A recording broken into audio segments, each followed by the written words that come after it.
Assalamualaikum warahmatullahi wabarakatuh. Innal hamdalillah nahmaduhu wa nasta'inuhu wa nastaghfiruh wa na'udzu billahi min syururi anfusina wa min sayyiati a'malina. May yahdihillahu fala mudilla lahu wa may yudlil fala hadiyalah. Asyhadu an la ilaha illallah asyhadu wahdahu la syarikalah wa asyhadu anna Muhammadan abduhu wa rasuluh. Allahumma shalli ala sayyidina Muhammad wa ala ali sayyidina Muhammad kama shalaita ala sayyidina Ibrahim wa ala ali sayyidina Ibrahim wa barik ala sayyidina Muhammad wa ala ali sayyidina Muhammad kama barakta ala sayyidina Ibrahim wa ala ali sayyidina Ibrahim fil alamin innaka Hamidum Majid. Rabbi shrah li sadri wa yassir li amri wahlul 'uqdatam min lisani yafqahu qawli. Amma ba'd. Hadirin hadirat jamaah kaum muslimin wal muslimat yang dirahmati oleh Allah Subhanahu wa taala. Kali ini kita akan membahas tentang kitab Fathul Qorib. Pembahasannya kali ini tentang tayamum dari fungsi tayamum yang ketiga. Kalau kemarin kita tahu ya, kalau yang namanya fungsinya tayamum itu untuk mengganti berwudu, kemudian mandi, dan yang ketiga ini adalah fungsinya untuk membasuh anggota tubuh yang terhalang oleh air, yang terhalang menggunakan air.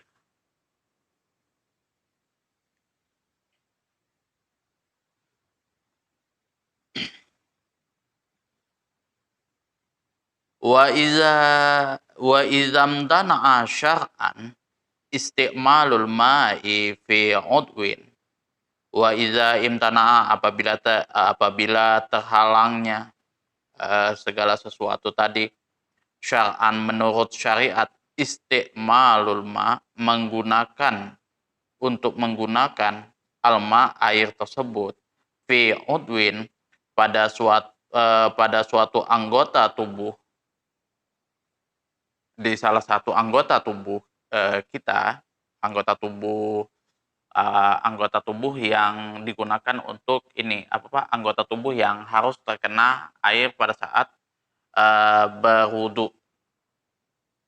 Fa illam yakun alaihi satir, apabila tidak terdapat penghalang, ya istilahnya tidak ada penghalang, ini artinya tidak ada perban. Jadi di sini di tubuh tadi tidak ada penghalang yang menutupi anggota tubuh kita, wajib alaihi tayammum wal ghuslus sahih, dan maka wajib atas seseorang tersebut bertayamum dan membasuh anggota tubuhnya yang sehat. Pembahasannya seperti ini.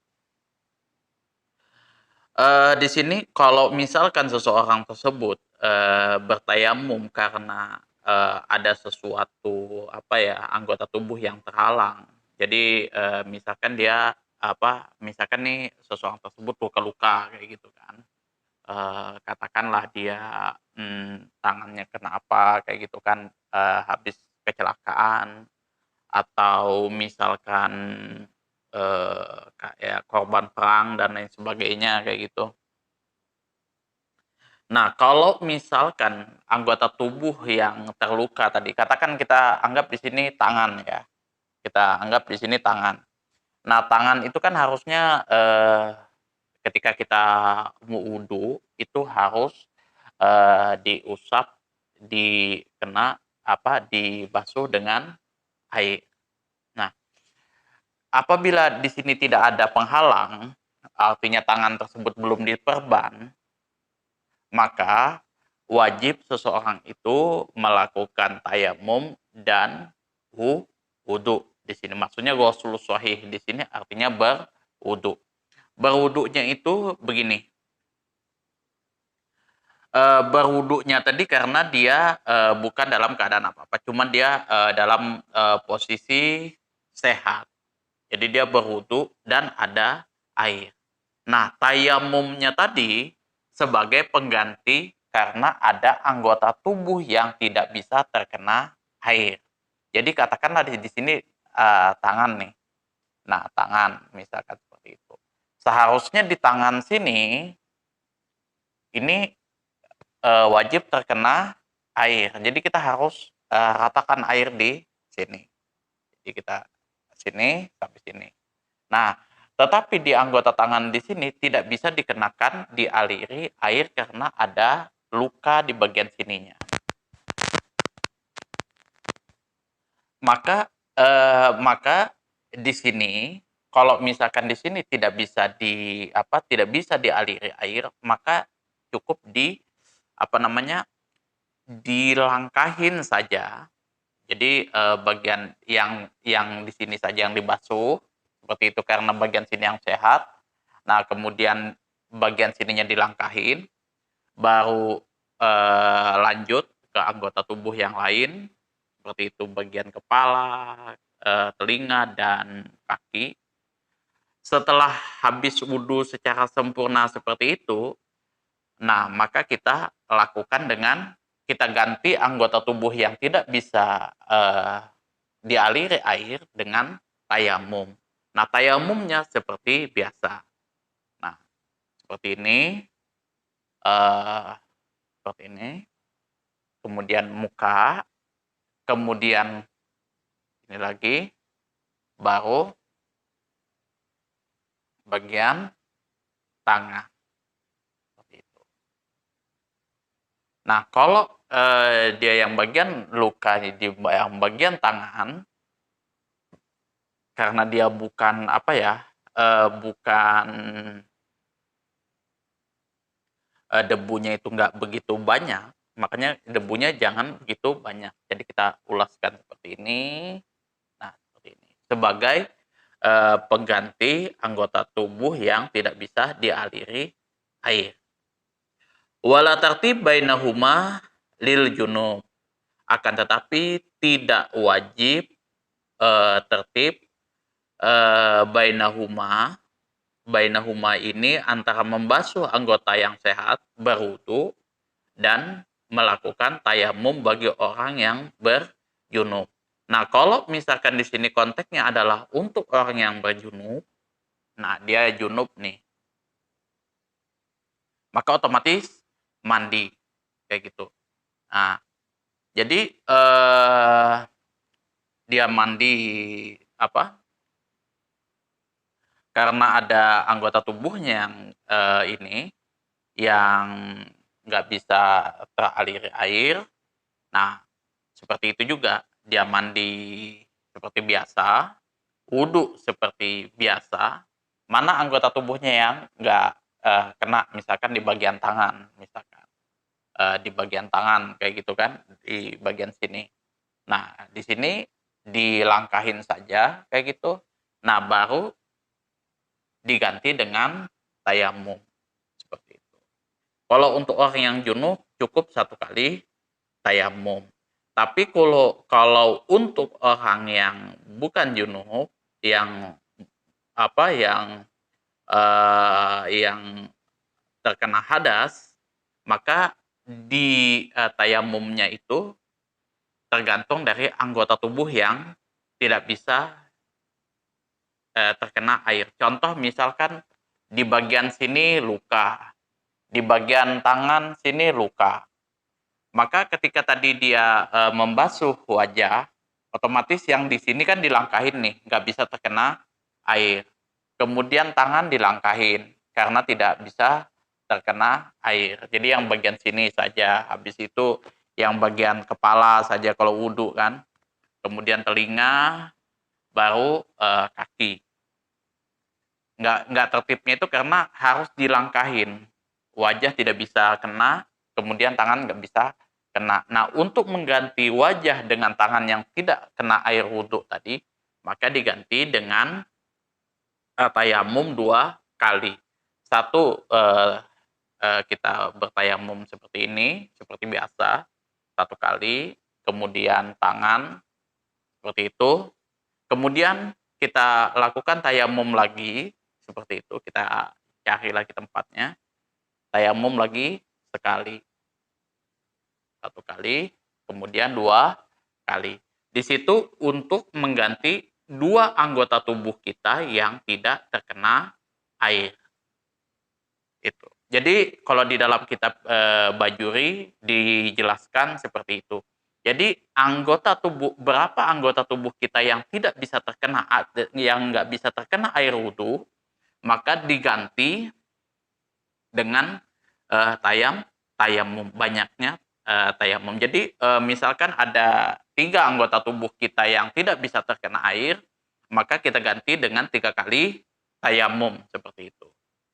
Wajah, kemudian tangan sekali. Kemudian nanti sekali lagi wajah dan telapak tangan dan tangan seperti itu. Untuk mengganti anggota tubuh kita yang tidak bisa terkena air. Jadi kalau misalkan wajah, tangan, kemudian sama kepala, misalkan seperti itu, kepala ada luka, berarti otomatis 3 anggota tubuhnya yang nggak bisa terkena air. Nah, maka 3 anggota tubuhnya tadi diganti dengan tayamum 3 kali. Tuh. Kalau misalkan keempat-empatnya yang kena, nah keempat-empatnya yang kena, anggaplah semua anggota tubuhnya itu yang wajib dikenain air itu banyak lah kayak gitu. Satu muka kayak gitu. Ini penuh semua darah, kemudian di sini penuh, bagian kakinya juga penuh parah lah sudah seperti itu. Maka bertayamumnya cukup 1 kali. Seperti itu juga untuk orang yang berjunub. Nah, kalau misalkan orang tersebut luka-luka kayak gitu, luka bakar apa segala macam kayak gitu kan, parah sudah kayak gitu. Dia mau berwudu, maka cukup dengan 1 kali tayamum. Seperti itu. Kalau dia berjunub.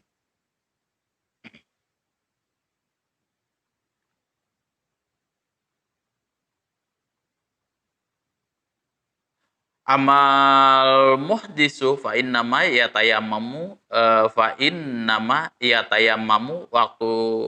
waqta dukhuli ghusli udwil alil.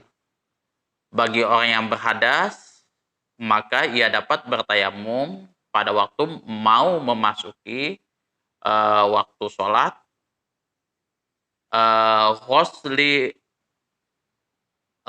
ghusli udwil alil, pada saat membasuh anggota yang sakit.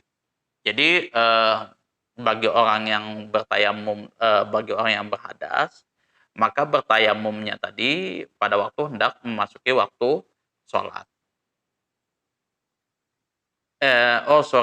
Pada waktu hendak memulai membasuh anggota tubuh yang sakit gitu. Jadi dia wudhu aja kayak gitu kan sebagaimana biasa. Nah, seperti itu. Anggota tubuh yang sakit yang mana? Misalkan tangan sama kaki seperti itu. Kaki kiri. Maka yang sakit tidak usah dibasuh dengan air seperti itu. 2 anggota tubuhnya yang sakit itu tidak usah dibasuh dengan air. Kemudian diganti dengan tayamum 2 kali. Tayamumnya 2 kali. Jadi tayamumnya begini, wajah, kemudian tangan seperti itu. Kemudian dilakukan sekali lagi, yang itu yang pertama, yang kedua ini wajah dan tangan. Dihitung dari banyaknya anggota tubuh yang tidak bisa dibasuh oleh wudhu, oleh air wudhu.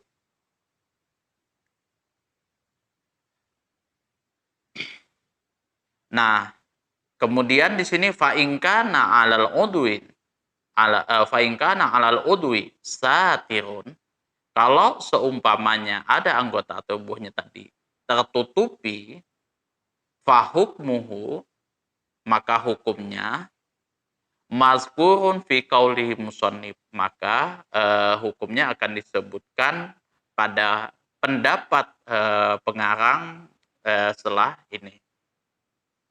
Nah, jadi di sini dibahas lagi ada sahibul jabair, yang namanya orang yang sudah diperban. Jadi yang tadi yang belum diperban. Jadi kalau misalkan dia belum diperban, maka dia ada dua kewajiban, wudu dan tayamum.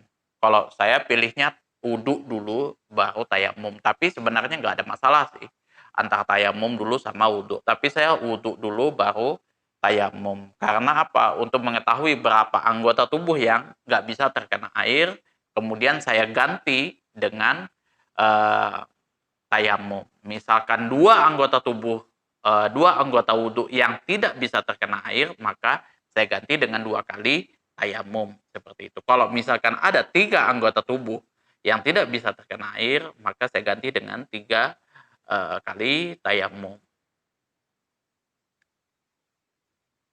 Kemudian di sini kalau misalkan seseorang tersebut sudah berperban, bagaimana? Wasahibul jabair, dan bagi orang yang sudah menggunakan perban, di sini jabair di sini konteksnya adalah jam'un min jabirotin. Jamak dari kata jabiroh bifathil jim, dengan fathahnya jim, maksudnya adalah wahia akhsyabun, kayu, pen kayak gitu ya, au qasabun atau bambu, tusawa yang diikat, yang yang dililitkan seperti itu, wa tusyaddu, dan dilekatkan, dikuatkan kayak gitu, ala maudhi'i kasri liyal tahima, pada anggota tubuh yang patah, yang rusak seperti itu, agar dapat sembuh kembali atau melekat kembali. Contoh misalkan ya kayak misalkan tangan kayak gitu kan. Nah, tangan kita ini dipen nih seperti itu. Nah, itu yang dinamakan sohibul jabair. Atau nggak usah dipen lah, diperban seperti itu. Nah, itu yang dimaksud dengan sohibul jabair.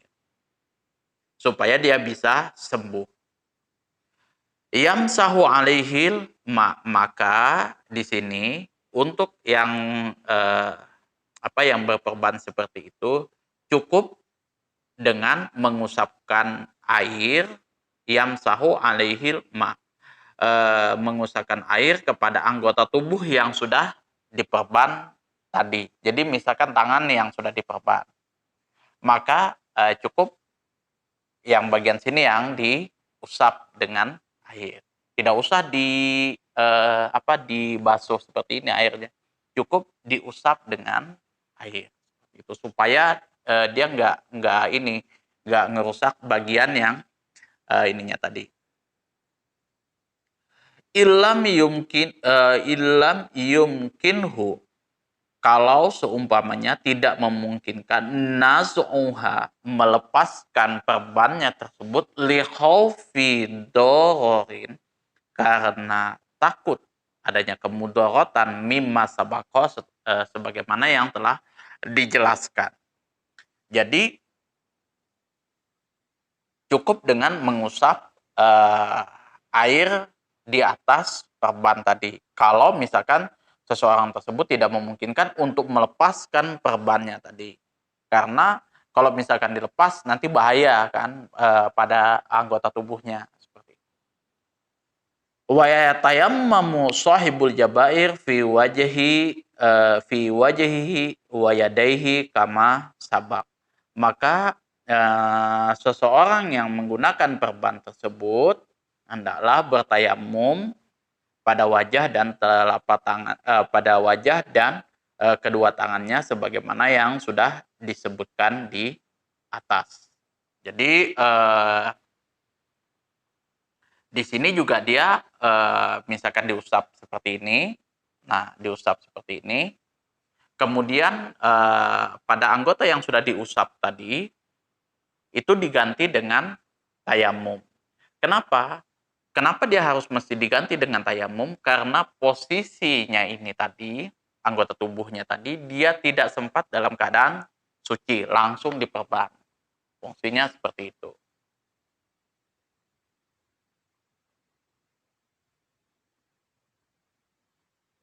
Wa yusolli, dan maka hendaklah mengerjakan sholat. Wala a'adata alaihi ingkana wado'aha, maka tidak harus mengulangi sholatnya. Ingkana wado'aha, jika memasang perbannya tadi, ay jabair atau perbannya tadi, ala tuhri, dalam keadaan suci. Jadi misalkan nih seseorang yang sudah berperban kayak gitu kan, yang sudah berperban kayak gitu, dia sudah usap, kemudian dia sudah sholat pada saat sakitnya tadi, kemudian dia sembuh. Nah, seseorang yang sudah sakit tadi dia sudah sembuh, maka dia tidak wajib, tidak harus mengulang sholatnya tadi, sholat pada saat dia sakit tadi, ketika dia sudah sembuh.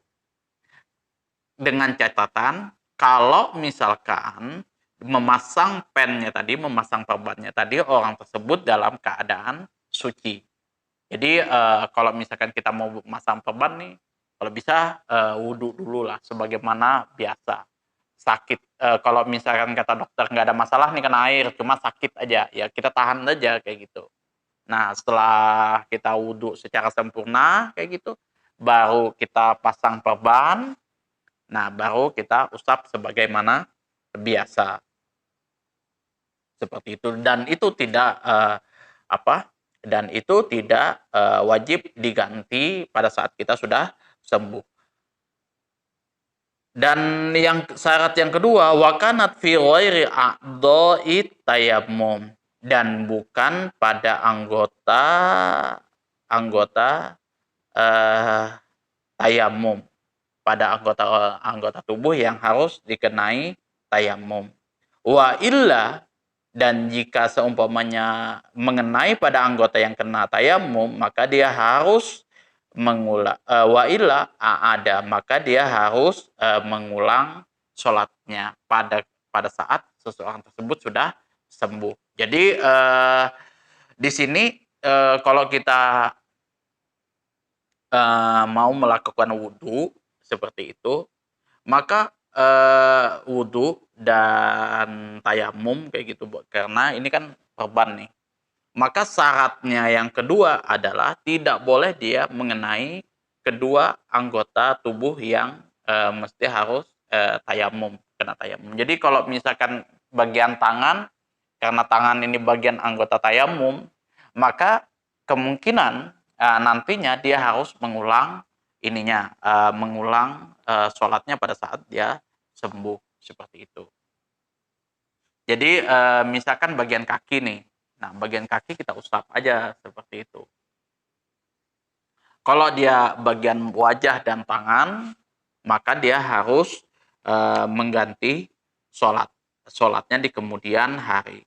Akan tetapi di sini di sini kenapa harus mengganti? Di sini musannif kitab Fathul Qorib ini mengikuti landasannya Imam Nawawi di dalam kitab Raudhahnya. Wa hadza maqalahu an-Nawawi fi Raudhati, di dalam kitab Raudhah. Lakinnahu qala fil Majmu', akan tetapi Imam Nawawi juga berkata di dalam kitab Majmu' Syarah Al-Muhazzab, inna itlaqal jumhur, bahwa sesungguhnya jumhur ulama menetapkan iya kok tadi tidak wajib mengulangi, ada malfarqo, tidak adanya perbedaan, ai atau bainal a'dha'i tayammum wa ghairihima, antara anggota tubuh yang terkena tayamum atau di luar dari anggota tubuh yang terkena tayamum. Jadi menurut Imam Nawawi tidak perlu mengulang sholatnya pada saat pada saat seseorang tersebut sembuh, dari sakitnya. Ini landasan Imam Nawawi di dalam kitab Al-Majmu' Syarah Muhadzab. Wa yustaratu fil jabirati alla ta'khudha minas sahihi. Dan disyaratkan fil jabirati pada pembalut tersebut alla ta'khudha agar tidak mengenai terlalu banyak minas sahih pada anggota yang sehat illa terkecuali mala buddha pada bagian anggota tubuh yang mengharuskan minhu dari sesuatu anggota yang sehat tersebut listimsaki untuk memperkuat balutannya tersebut. Jadi kalau misalkan balutan, kalau kita membalut ini tadi, membalut anggota yang tubuh tadi, jangan sampai terlalu banyak memakan anggota yang sehat ya, yang tidak terluka kayak gitu. Di sini kecuali kalau misalkan untuk memperkuat anggota tubuh tersebut, misalkan dia dibalut di sini baru dililitkan di bagian mana untuk memperkuat supaya jangan menimbulkan sesuatu yang merugikan seseorang tersebut. Walas saduqi dan adapun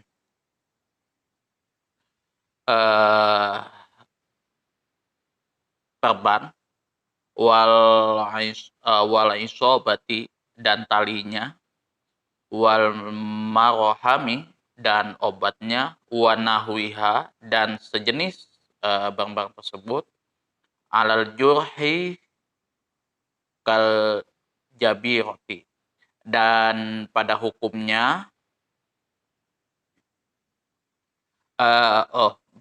wanahwihi dan sebagainya, alal jurhi pada luka-luka yang terdapat pada luka-luka tersebut. Jadi perban, tali dan obat-obat dan lain sebagainya tersebut yang terdapat pada luka, kal jabiroti, hukumnya sebagaimana pembalut tersebut. Jadi adapun tali, perban, kemudian talinya untuk mengikat tersebut, dan obat-obatnya ini masuk kepada jabiroh. Hukumnya sama dengan pembalut. Jadi dia tidak ada masalah kalau misalkan diusap saja, dan nggak memudaratkan nggak merusak pada tayamum ataupun wudhu seseorang. Wayatayammamu likulli faridatin wa mangzurin. Jadi bagi orang yang bertayamum di luar di luar dalam keadaan sakit tersebut, seseorang harus melakukan tayamum tersebut setiap kali fardu, melaksanakan sholat fardu, wa mangzuratin dan nazar. Jadi kalau misalkan melakukan sholat fardu, misalkan sholat maghrib dan sholat isya, maka apabila sholat maghrib tayamum, kemudian sholat isya tayamum, meskipun dia tidak batal. Fala yajma'u baina sholatai, dan janganlah menggabungkan antara dua sholat fardin, baina sholatai fardin, di antara dua sholat fardu. Jadi antara maghrib dan isya itu tidak boleh digabung menjadi satu, bitayammumin wahidin, dengan satu tayamun.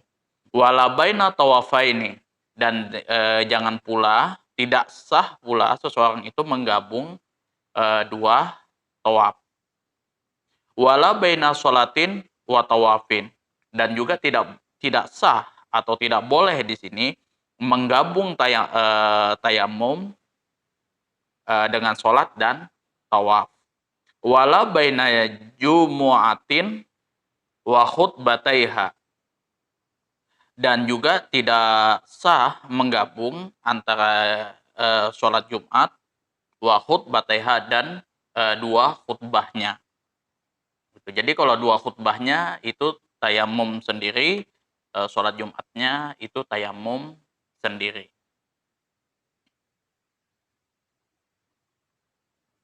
Walil mar'ati, dan untuk seorang perempuan, iza tayammamat, jika seseorang perempuan tersebut bertayamum, litamkinil halil, untuk melayani suaminya, atau halil di sini suaminya atau tuannya. Ai antaf alahu miroron, maka boleh melakukannya berulang-ulang dengan satu kali tayamum. Jadi misalkan dia melakukan berulang-ulang kayak gitu, melakukan hubungan suami istri secara berulang-ulang.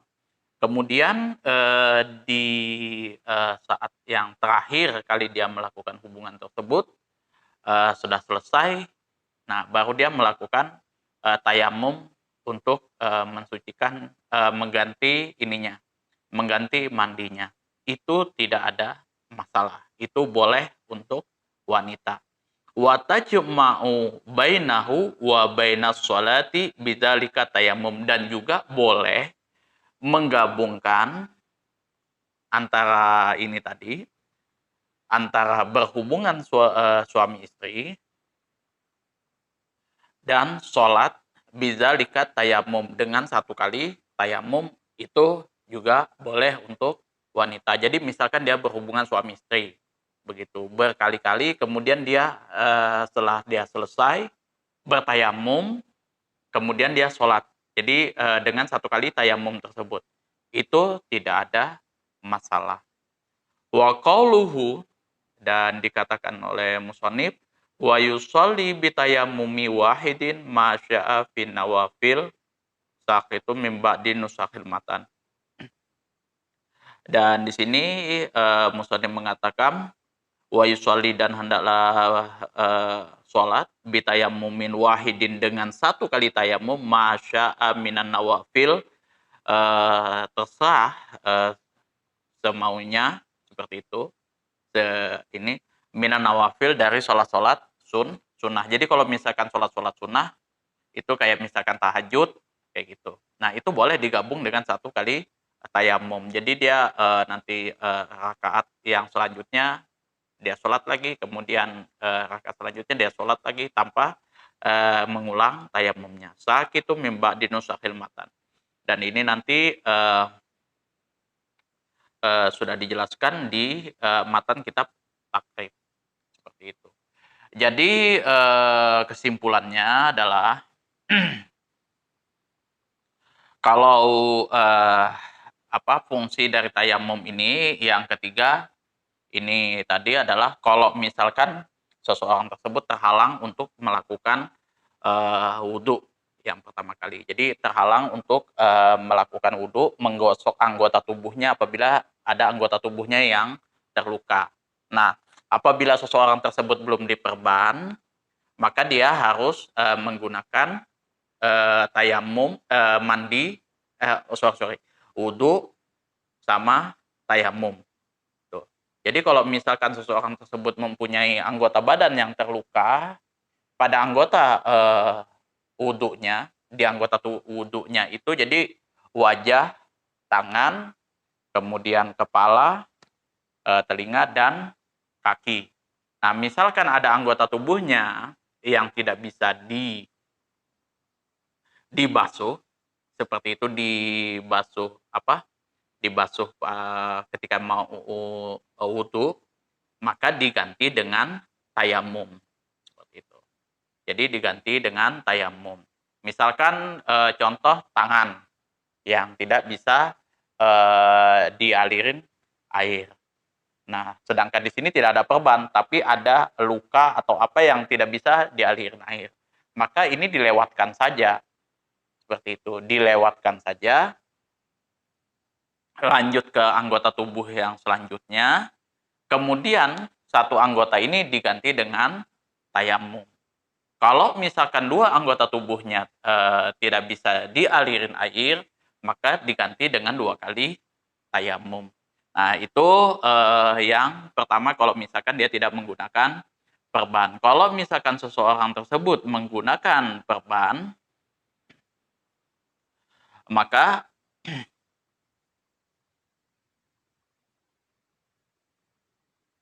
seseorang tersebut, nah,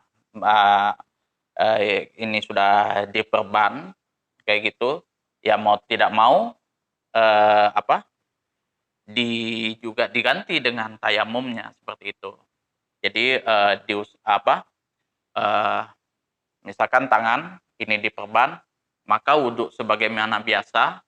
Nah, otomatis tangan yang diperban ini kan tidak bisa dialirin air seperti itu. Nah, maka ya lewatkan saja. Nah, itu diganti dengan tayamum. Diganti dengan tayamum. Nah, kalau misalkan eh, ini tadi sudah seseorang tersebut sudah melakukan tayamum seperti itu, sudah sholat dan lain sebagainya, sudah selesai. Nah, apabila seseorang tersebut sudah sembuh, maka dia wajib mengqadha sholatnya. Itu perbedaan kalau misalkan orang yang sudah diperban dengan orang yang belum diperban. Sama saja pengerjaannya, seperti itu. Cuman kalau dia sudah diperban, dia wajib mengganti sholatnya. Cuma saya lebih berpandangan kepada Al-Imam Nawawi di dalam kitab Al-Majmu', meskipun tadi dia terhalang pada anggota tayamumnya ataupun tidak, kalau misalkan dia sudah mengerjakan full seperti itu, sudah dia wudhu, kemudian dia mengganti anggota yang tidak bisa dialirin air dengan tayamum, maka tidak wajib mengganti sholatnya apabila seseorang tersebut sudah sembuh. Nah, yang terakhir di sini yang nomor 3, kalau misalkan kita bertayamum, baik itu di luar sakit, apa pada saat sakit atau di luar keadaan sakit, maka kita melakukan tayamum itu harus satu kali fardu. Kalau misalkan sholat fardu, maka satu kali sholat, tayamum, kemudian sholat, tayamum, dan sholat selanjutnya itu tayamum.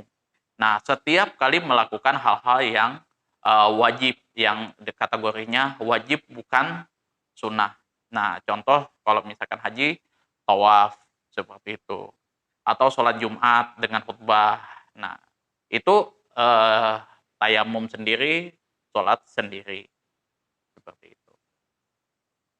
Untuk perempuan, itu walaupun dia melakukan hubungan suami istri berkali-kali dengan satu kali tayamum, pada saat terakhir itu tidak ada masalah. Jadi tidak perlu seorang perempuan tersebut ketika melayani suaminya, misalkan 5 ronde seperti itu. Setiap satu ronde dia tayamum.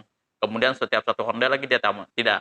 Jadi di ronde terakhir dia melakukan tayamum, kemudian bisa digabung dengan sholatnya. Itu tidak ada masalah. Nah, kalau misalkan bertayamum digabung untuk mengerjakan hal-hal yang sunat, itu tidak ada masalah. Dan itu boleh sah-sah saja. Itu saja yang dapat saya sampaikan. Kurang dan lebihnya saya mohon maaf. Hariful kalam. Assalamualaikum warahmatullahi wabarakatuh.